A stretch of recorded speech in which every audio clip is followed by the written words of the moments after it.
US investment green card. $800,000 must have legally documented money.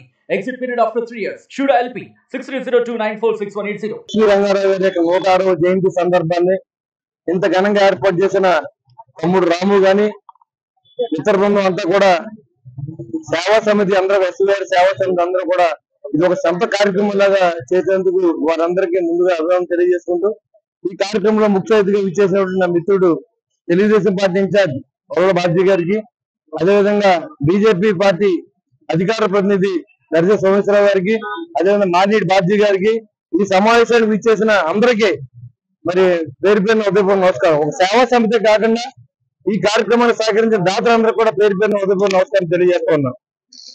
ఇవాళ SVR గారికి మరి భారత రత్న ఇవ్వాలని చెప్పి ఒక డిమాండ్ ని ముందుకు తీసుకురావడం అది హర్షణీయం. ఎందుకంటే అటువంటి మహానటుడిని మళ్ళీ మన తెర మీద ఈ రోజు వరకు చూడలేదన్నలో అతిశయం లేదు. ఆయన నటించిన పాత్రల్లో కన్నీరు తిప్పించే పాత్ర 12 కాపురం గాని, మరి తాత మనోడు గాని మనం రోధించిన సందర్భం చిన్న వయసులో అలాంటి మహానటుడు, పౌరాణిక నటుడు, మరి యమధర్మరాజు పాత్ర తిరుగులేని నటుడు, మరి అలాంటి నటుడికి ఇవాళ గుర్తింపు ఇవ్వాల్సిన బాధ్యత ప్రభుత్వాల మీద ఉందని కూడా నేను కూడా భావిస్తూ ఈ రోజు ఏదైతే అడిగారో మీరు, నేను ఈ రోజు నా లెటర్ హెడ్ మీద భారత రత్నకి డిమాండ్ చేస్తూ మీరందరూ రిక్వెస్ట్ మీద ముఖ్యమంత్రి చంద్రబాబు నాయుడు గారికి, అదేవిధంగా నరేంద్ర మోడీజీకి, మరి బీజేపీ పార్టీకి ఈ రోజు నా లెటర్ మీద అందజేస్తాను. అదేవిధంగా సీఎం గారికి అయితే మేము ఎల్లప్పుడు ఇస్తాం. మరి భారత రత్న ఇవ్వాలంటే మరి మనం ఎంపీ గారికి ఇవ్వాలి కాబట్టి నేను కూడా ఆయనకి రిప్రజెంటేషన్ చేస్తూ ఆ లెటర్ ని మరి లోకల్ నాయకుడు తాతాజీ గారికి, మరి సోమేశ్వర గారికి, బీజేపీ పార్టీ మీద కూడా ఈ బుధస్కంధాల మీద వేసుకోండి. మరి ఇది నేను చేసింది ఈ రోజే చేస్తాను. మళ్ళీ ఇప్పుడే నాకు కూడా వస్తే ఆ లెటర్ ని టైప్ చేయించి 2 కాపీలు చేసి ఒకటి ముఖ్యమంత్రి గారికి, ప్రధానమంత్రి గారికి, ఇక్కడున్న మన మంత్రి గారు ఎవరైతే వర్మ గారు ఉన్నారో శ్రీనివాస్ వర్మ గారు, భూపతిరాజ్ శ్రీనివాస్ వర్మ గారికి ఆయన కూడా రిక్వెస్ట్ గా ఒక లెటర్ రాసి మరి ఇది ఒక మహానటుడికి మనం చేసుకునే చిన్న సత్కారం. ఆయన లేనప్పుడు ఏంటి అని అనుకోవచ్చు, లేకపోయినా చాలా మందికి వాళ్ళ పద్మశ్రీ తీసుకున్న వాళ్ళు ఉన్నారు. మనుషులు చనిపోయిన తర్వాత కూడా మహావీర చక్ర తీసుకున్న వాళ్ళు ఉన్నారు, భారత రత్న తీసుకున్న వాళ్ళు ఉన్నారు. దాంట్లో భాగంగా కన్సిడర్ చేసి మరి ఎస్వి రంగారావు గారికి భారత రత్న ఇవ్వాలని చెప్పి నేను కూడా ఒక శాసనసభ్యుడిగా మా తాడిపూడి కాన్స్టిట్యూన్సీ ప్రజల అభిలాష మేరకు నేను డిమాండ్ చేస్తా ఉన్నా.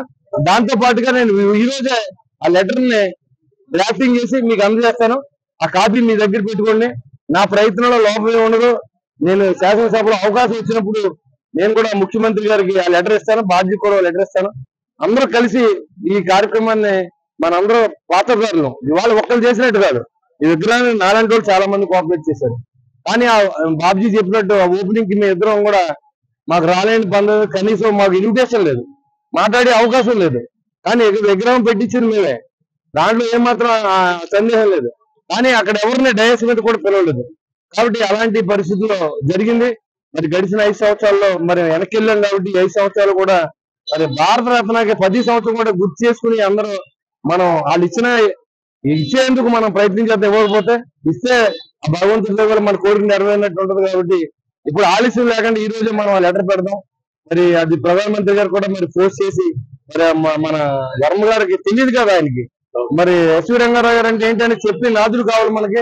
అది వర్మ గారిని ఇంకా బీజేపీ నాయకుల్ని మరి ఇండియా వచ్చిన కొంతమందిని పంపించి రిప్రజెంటేషన్ చేస్తే బాగుంటుందని నా ఉద్దేశం. అది ఖచ్చితంగా మీ అందరూ ఒక న్యాయమైన కోరుకోరు, అది ఖచ్చితంగా చేద్దాం. పెద్దమన్నీ కూడా ఇప్పుడు వాళ్ళ సన్మానాల గారికి సమయం లేదు. ఎందుకంటే ఊరు పరిస్థితి అర్థమవుతలేదు, ఎక్కడ రూపాయి లేదు. ముఖ్యమంత్రి గారికి ఏం తెలియట్లేదు. ఆయన అన్నా క్యాంటీన్ అనేది ఒక కళ ఆయనకి. అది ఓపెన్ చేస్తే 184 కోట్ల కోసం నెట్టుకోవాల్సిన పరిస్థితి. అంటే అలాంటి మొత్తం గొడవ చేశారు. పురపాలక సంఘాల నుంచి 3,000 కోట్లు వెళ్ళిపోయింది. ఆర్థిక సంఘాల నిధులన్నీ వెళ్ళిపోయినాయి. ఎక్కడ బ్యావరేజ్ కార్పొరేషన్ 2,800 కోట్లు అప్పులు ఇచ్చారు.